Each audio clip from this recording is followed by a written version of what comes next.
Arc-en-Ciel.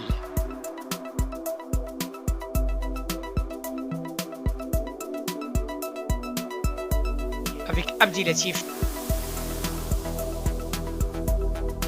L'info libre et crédible.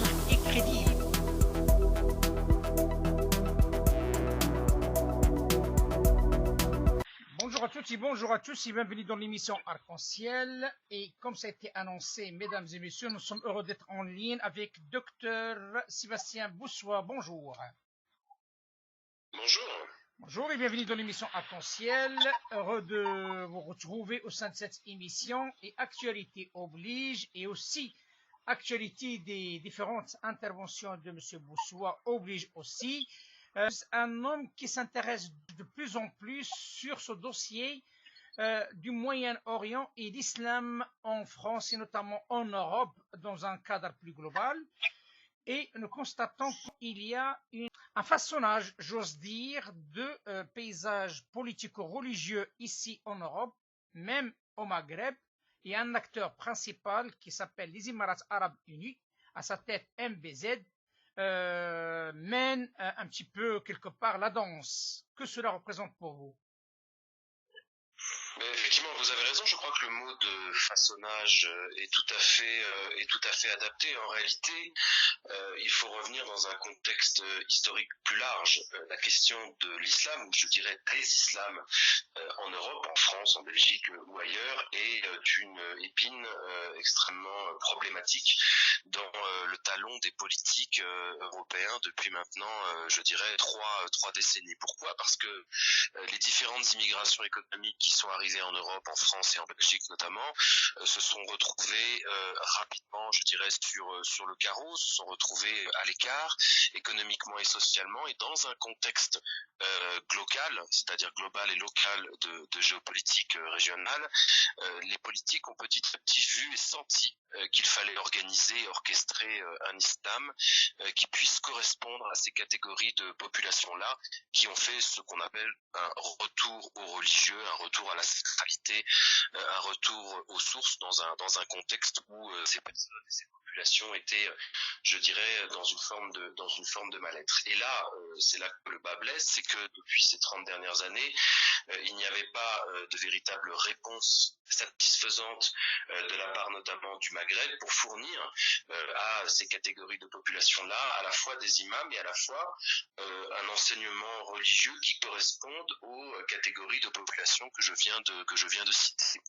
Et dans les années 80, très rapidement, ce sont des pays plus lointains qui petit à petit ont proposé leurs services aux politiques diverses en Europe pour fournir un islam, et je reprends votre expression, façonné à l'image de celui de la péninsule arabique majoritairement, qui ne correspond en rien à l'islam traditionnel malékite des populations maghrébines d'origine immigrée. C'est en cela une crise identitaire qui s'est progressivement installée, et des dirigeants politiques comme des pays en particulier ont petit à petit proposé à grand renfort d'argent leurs services en termes d'imams, ce que j'appelle moi des imams low cost, mais également dans le financement d'associations culturelles et de mosquées qui petit à petit ont diffusé un islam relativement plus radical, bien moins adapté à ces catégories de population-là immigrées dans nos pays. Et vous l'avez cité, le cas en particulier des Émirats Arabes Unis, je dirais de l'Arabie Saoudite, ont depuis des décennies marqué une empreinte extrêmement forte d'un islam à la fois wahhabite et salafiste, particulièrement incarné par Riyad, et qui nous pose aujourd'hui un certain nombre de problèmes par ce que peu appelle son authenticité et son message traditionnel, mais en réalité une grande partie de son inadaptation à nos sociétés aujourd'hui. Et puis de l'autre côté, dans une forme de balance, le Qatar à l'époque avait diffusé aussi une forme d'islam qui était peut-être plus proche de ce que l'on appelle aujourd'hui effectivement l'islam politique au Maghreb comme en Europe, et qui a été longtemps incarné par les frères musulmans. Alors, il y a une grande différence aujourd'hui, c'est que ce que font les Émirats Arabes Unis et l'Arabie Saoudite en particulier, s'est diffusé un islam wahhabite et salafiste extrêmement radical, extrêmement austère, extrêmement ancestral, je dirais, et qui pose véritablement problème auprès des jeunes générations parce qu'ils sont souvent confrontés à des imams qui, par exemple en Belgique, ne parlent ni le français ni le flamand, c'est-à-dire les deux langues traditionnelles, mais baragouinent une forme d'arabe bricolé qui parle en fait même en réalité très à ces jeunes, notamment d'origine marocaine en Belgique. Donc, la diffusion aujourd'hui d'un message qui est un véritable message en réalité religieux, mais surtout politique, de la part des Émirats est beaucoup plus large, c'est-à-dire que l'idée est de stabiliser une forme d'islam qui corresponde à celui de la péninsule arabique et de Riyad en particulier, et donc d'Abu Dhabi, mais qui aujourd'hui pose problème également dans les pays arabes qui devraient être en transition démocratique. On l'a bien vu depuis les printemps arabes, on est dans une situation où il y a eu une forme de guerre proxy entre notamment le Qatar et les Émirats sur des rivalités de pouvoir et de volonté de vision totalement différentes pour des pays en transition, que ce soit la Tunisie, que ce soit le Maroc, que ce soit l'Algérie bien sûr, que ce soit le Soudan, ou un certain nombre de pays de je dirais l'Érythrée, la Somalie, mais également des pays comme la Mauritanie, où les Émirats arrosent largement des pays qui sont en difficulté et dans la balance et en échange leur proposent, demandent de véhiculer leur propre message politique. Et ce message politique, il est pour moi totalement problématique au-delà du message religieux qui est diffusé, qui est radical. C'est un message de stabilité autoritaire, comme on peut appeler la doctrine aujourd'hui de Mohamed Ben Zayed, c'est-à-dire de balayer l'ensemble des voies démocratiques de la région, de balayer l'ensemble des contre-pouvoirs ou en tout cas des formes organisées d'alternatives aux dictatures et aux régimes autoritaires qu'il y a eu pendant des décennies dans la région, pour petit à petit remettre en place des régimes stables donc et autoritaires, anti-démocratiques, qui balayent à la fois les formes les plus organisées d'alternatives, c'est-à-dire à l'époque les frères musulmans. Il n'y a plus un seul pays aujourd'hui dans la région qui soit gouverné par les frères musulmans, bien ou pas bien, là n'est pas la question, mais c'était les alternatives du moment qui à l'époque avaient été soutenues par le Qatar et qui permettaient une forme de transition ou d'alternative.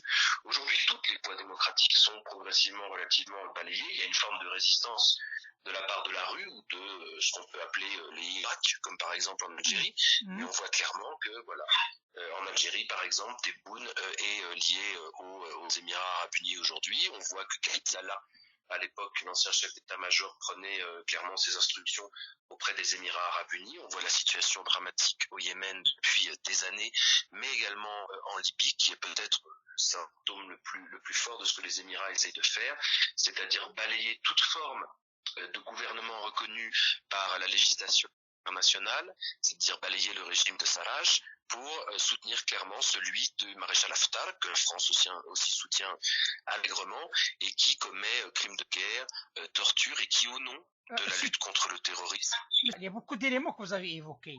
Il y a un élément de taille, à mon sens, qui m'interpelle, parce qu'il y a beaucoup de choses. On voit ces pays, et notamment, puisque le sujet d'aujourd'hui, c'est les Émirats arabes unis, on les voit partout, sur le plan religieux, sur le plan politique, sur le plan économique, à travers le monde. Attention, on ne parle pas que. Maintenant qu'on va venir de le citer au Maghreb, en Afrique, et peut-être dans d'autres continents. Mais tout le monde cherche à savoir le pourquoi. Un État qui vient de naître, il ne faut pas l'oublier. Ce n'est pas un État qui n'a pas 100 ans. Un État qui vient de naître et qui a cumulé un grand nombre de moyens de financement par l'intermédiaire du pétrole. Et récemment, le père de Mohamed Ben Zayed est complètement le différent de celui de ce Ben Zayed de ce jour, avec la vision stratégique, la vision d'aide et de partenariat avec ces pays, et même la vision vis-à-vis de ces associations culturelles et culturelles qui se trouvent en Europe. C'est quoi la raison qui a poussé MBZ de façonner, je répète encore cette fois-ci, façonner ses actions sur le plan politique comme sur le plan religieux en Europe et en Afrique? C'est qui est derrière? Qui c'est que le pousse? C'est quelle motivation personnelle ou voire géopolitique, géostratégique derrière? Alors il y a beaucoup d'éléments dans ce que vous dites et il y a à la fois, je pense, des raisons personnelles et des raisons stratégique et de vision, comme on dit dans la région. Les raisons personnelles, c'est que je pense que Mohamed Ben Zayed s'est pris d'un élan de mégalomanie et je dirais d'égocentrisme extrêmement important et extrêmement puissant depuis ce que l'on a appelé les printemps arabes. Et partant d'une raison personnelle, c'est-à-dire qu'il a toujours été terrorisé d'un potentiel renversement au sein même des Émirats qui sont nés dans les années 70 par un certain nombre de frères musulmans ou de petites communautés fréristes au nord notamment des Émirats. Je crois que il a eu peur de ça et dans le contexte des printemps arabes, à partir du moment où il a vu qu'un certain nombre de pays faisaient le choix et voyaient bien la puissance et l'importance des frères musulmans à ce moment-là, en Égypte, en Tunisie, au Maroc notamment, il a eu peur d'une contagion de l'extérieur vers l'intérieur des Émirats. C'est pour ça que du coup très rapidement, il a surréagi. Je crois qu'il est tout à fait à l'image d'ailleurs de ses alliés dans la région, que ce soit Israël ou les États-Unis. Le meilleur moyen de se faire respecter est d'être craint, et aujourd'hui Mohamed Ben Zayed, de ses raisons personnelles, c'est-à-dire la peur d'un renversement, la peur d'un affaiblissement des Émirats, a fait le choix de la suractivité pour petit à petit dans la région éliminer un par un à la fois les alliés et les soutiens de l'Iran, mais également les alliés et les soutiens des communautés ou des groupes de frères musulmans dans la région.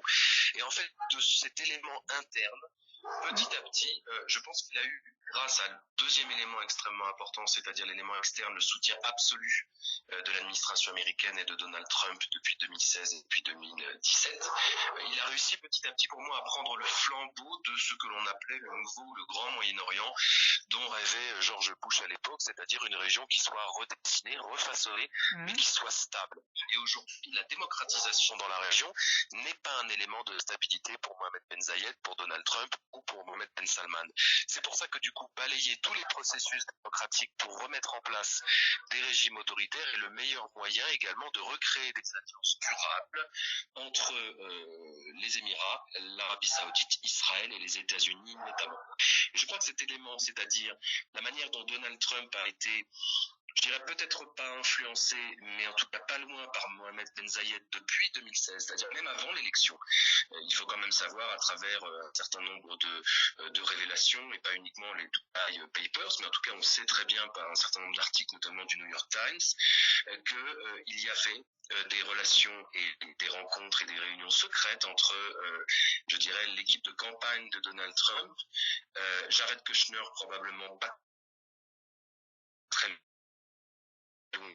Mohamed Ben Zayed, pour d'une part d'être l'allié, je dirais, privilégié des États-Unis dans la région. À l'époque, c'était Mohamed Ben Nayef qui était le grand, je dirais, le grand chef d'orchestre de la lutte antiterroriste. Et Mohamed Ben Zayed s'est petit à petit imposé comme le nouveau chef de lutte antiterroriste dans la région d'une part, et a proposé son poulain pour l'Arabie Saoudite, c'est-à-dire le prince héritier Mohamed Ben Salman, qui a été clairement adoubé par Donald Trump sur proposition et influence de Mohamed Ben Zayed. Donc vous voyez qu'il y a une véritable possibilité à ce moment-là pour Mohamed Ben Zayed, chef d'un petit pays de rien du tout en réalité, d'imposer sa vision, d'avoir une influence énorme auprès de Washington, et de petit à petit, au nom encore une fois de la lutte contre le terrorisme, et dans terrorisme vous pouvez mettre tout ce que vous voulez, ce n'est pas uniquement, vous pouvez mettre la démocratie, le processus démocratique dans la région, vous pouvez mettre les frères musulmans, vous pouvez mettre tous les groupes qui sont problématiques, l'Iran, etc., etc. Et donc du coup voilà, c'est comme ça que Mohamed Ben Zayed, d'une inquiétude interne, a pu petit à petit réussir à imposer sa vision de stabilité autoritaire avec tous les soutiens qu'il lui fallait, c'est-à-dire Israël contre l'Iran et les États-Unis contre notamment à l'époque le Qatar dans le déclenchement du blocus, mais également d'autres pays dans la région. Vous parlez des États-Unis, vous parlez d'Israël, vous parlez des Occidentaux qui soutiennent ce monsieur et soutiennent ses actions. C'est quoi qui a poussé ces pays à faire confiance à ce monsieur? Je pense qu'il y a plusieurs plusieurs raisons à la confiance qu'ont les Occidentaux en Mohamed Ben Zayed. Déjà, c'est à la fois un homme qui a fait ses études en Grande-Bretagne, à Sandhurst. C'est un militaire, et il faut savoir combien le complexe militaro-industriel compte énormément pour les Occidentaux. Les Émirats Arabes Unis sont un des premiers partenaires d'achat et de vente d'armes avec les Occidentaux, en particulier la France et la Belgique. Je rappelle juste que des armes françaises et belges ont été retrouvées sur les terrains de guerre menés par les Émirats, notamment au Yémen, et tuant en particulier des enfants. Je rappelle que Mohamed Ben Zayed a probablement joué le rôle de médiateur dans la région au moment où Donald Trump avait prévu de se reconcentrer sur sa campagne de réélection, avait envisagé ce fameux retrait qui n'a pas été une véritable réalité, et a toujours représenté le principal fer de lance avec Israël. Et donc je crois que du coup Mohamed Ben Zayed a représenté l'acteur idéal qui pouvait rassurer les Occidentaux, qui pouvait leur acheter des armes, qui pouvait contenir la volonté d'hégémonie iranienne à travers le nucléaire, qui était un allié depuis quelques années d'Israël à travers la lutte contre le terrorisme dans la région, à travers le cyber-hacking notamment. Donc je crois que Mohamed Ben Zayed, en plus, en amenant son poulain saoudien, c'est-à-dire Mohamed Ben Salman, a suffisamment rassuré Donald Trump, l'administration américaine, pour mener une lutte sans merci, à la fois contre l'Iran, à la fois contre les frères musulmans et en réalité contre les processus démocratiques. Donc il y a beaucoup d'éléments qui permettent aujourd'hui de comprendre comment ce Mohamed Ben Zayed, dont personne ne connaissait véritablement l'existence dans le grand public il y a encore 2-3 ans. Il suffit de regarder la presse aujourd'hui. Vous avez de plus en plus de titres qui expliquent comment Mohamed Ben Zayed est le nouvel homme fort du monde arabe. C'est une réalité actuellement. Petit à petit, cette construction-là a aussi profité du vide dans la région et de la division des leaderships, également des zones de conflit. Et je crois qu'aujourd'hui, c'est un coup de génie pour le moment de Mohamed Ben Zayed, mais je doute fort que sur la durée, cette stratégie d'étouffement des processus démocratiques, de guerre comme le Yémen ou comme la Libye, dont on entendra parler encore dans 20-30 ans, puisque ce sont des générations de gamins qui sont traumatisés, des générations de gamins qui sont nés dans la guerre ou qui ont fait la guerre ou qui ont vu des morts au quotidien autour d'eux. Je crois que tout ça pour l'intérêt personnel des Émirats Arabes Unis et de l'Arabie Saoudite de sécuriser, de stabiliser la région en remettant des militaires partout, il y aura des conséquences probablement graves et je doute que les peuples arabo-musulmans de la région et autres continuent en tout cas à rester étouffés et à se taire. Donc c'est une stabilité peut-être provisoire, mais sur le long terme qui pour moi m'inquiète énormément. Est-ce qu'on peut-on dire qu'il s'agit dans l'essence d'un nouveau ordre du monde arabe qui est en train de se dessiner avec l'arrivée de ce monsieur MBZ, mais aussi MBS sur le Moyen-Orient avec l'appui bien entendu du maréchal Sissi, et au Maghreb avec cette révélation maintenant qui devient une réalité que les Émirats Arabes Unis ont une présence très très très ancrée en Algérie, mais aussi il y a le Maroc de l'autre côté qui est un pays jusqu'à maintenant très discret. Que cela représente pour vous? Je crois que ce nouvel ordre dont vous parlez n'est qu'un ancien refaçonné provisoirement. Quand je parlais de ce grand Moyen-Orient à la mode de Bush, je crois qu'aujourd'hui Mohamed Ben Zayed essaie de stabiliser partout les pays au nom donc du coup de cet autoritarisme et contre les peuples et la volonté de cet homme et aussi également d'étendre sa zone d'influence, de financer un certain nombre de projets pour diffuser cet islam de la péninsule arabique incarné notamment par Riyad, mais également de créer des processus de dépendance, je pense à la Mauritanie par exemple, où beaucoup d'argent est déversé et on se doute bien que du coup ces pays-là seront inféodés aux Émirats. Concernant le Maroc, il y a évidemment encore une forte résistance tant que le PJD sera au pouvoir. Le PJD est arrivé au pouvoir en 2012, au moment des printemps anti-arabes. C'était une manière de calmer après les mouvements du 20 février, je dirais les processus de révolte et de revendication, mais enfin il ne faut pas se faire d'illusions. La situation au Maroc est extrêmement périlleuse, est extrêmement catastrophique en termes d'éducation, en termes de pauvreté, sécurité, en termes de retraite, en termes de système de santé. Et j'imagine bien que les Émirats attendent tournant l'effondrement du PJD, peut-être probablement une transition à un moment ou un autre au sein du palais. Et donc du coup, je pense que voilà, seront aussi dans la ligne de mire le Maroc, avec déjà énormément d'investissements économiques, puisqu'il y a eu récemment une rencontre entre el-Sisi et les Émirats. Vous voyez qu'on a du mal à imaginer que Mohamed Ben Zayed s'en arrête là, et tout ça évidemment avec le soutien extrêmement fort des Occidentaux, de la France en particulier, et des États-Unis. Et vous êtes quelqu'un qui a fait un livre de taille, hein. Je recommande encore à notre éditoire qu'il faut le feuilleter, notamment France-Belgique, la diagonale terroriste. Est-ce que peut-on parler avec cette offensive émirati sur le champ religieux en Europe de voir une nouvelle ère de terrorisme que j'appelle le new terrorisme?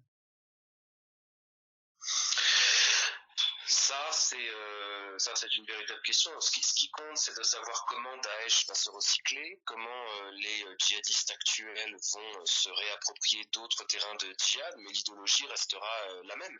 Que ce soit Daesh ou Al-Qaïda, ils ont toujours revendiqué leur corpus idéologique venant du wahhabisme et du salafisme, donc clairement de l'Arabie saoudite. Ce qui aujourd'hui se diffuse dans le même temps, c'est à la fois une volonté de l'Arabie saoudite et des Émirats de financer des établissements, des institutions, des centres culturels et religieux, des mosquées, et souvent des mosquées sous couvert d'associations culturelles parce que c'est plus discret.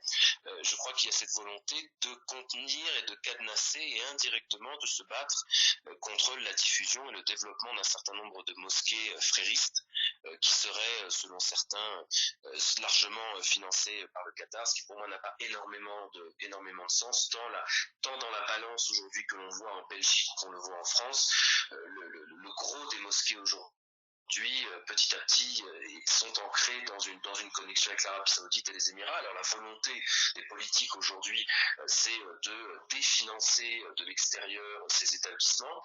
On voit que c'est compliqué, la zakat ne suffit pas, le financement des fidèles n'est pas forcément toujours suffisant, et ces pays-là n'hésitent pas évidemment à proposer beaucoup d'argent pour permettre de créer des établissements luxueux, parce que dans le contexte de la France avec la laïcité, les musulmans ont été largement traumatisés pendant des décennies de devoir se retrouver dans des mosquées insalubres, dans des établissements qui en rien ne ressemblaient ou ne poussaient au sacré et à la spiritualité et à la pratique religieuse, des établissements qui n'étaient pas suffisants, qui ne pouvaient pas être financés par l'État pour les raisons qu'on connaît. Donc il va falloir suivre de près dans les années à venir la manière dont le pouvoir et dont les autorités européennes vont lutter discrètement, à mon avis, contre le financement occulte ou en tout cas extérieur de ces établissements religieux, tout en maintenant des relations extrêmement privilégiées, notamment avec l'Arabie saoudite et les Émirats, pour pouvoir continuer évidemment à faire fructifier ce commerce de l'armement militaire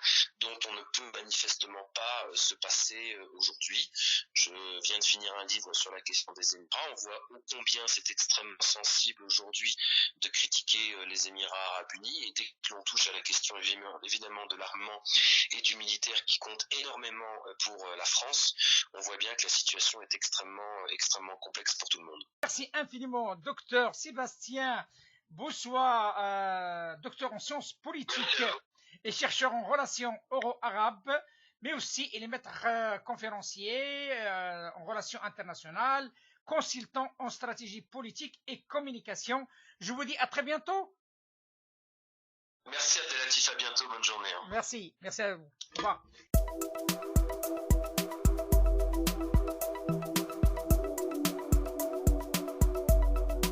Arc-en-ciel.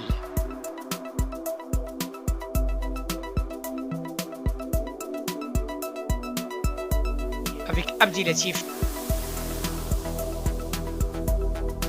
L'info libre et crédible.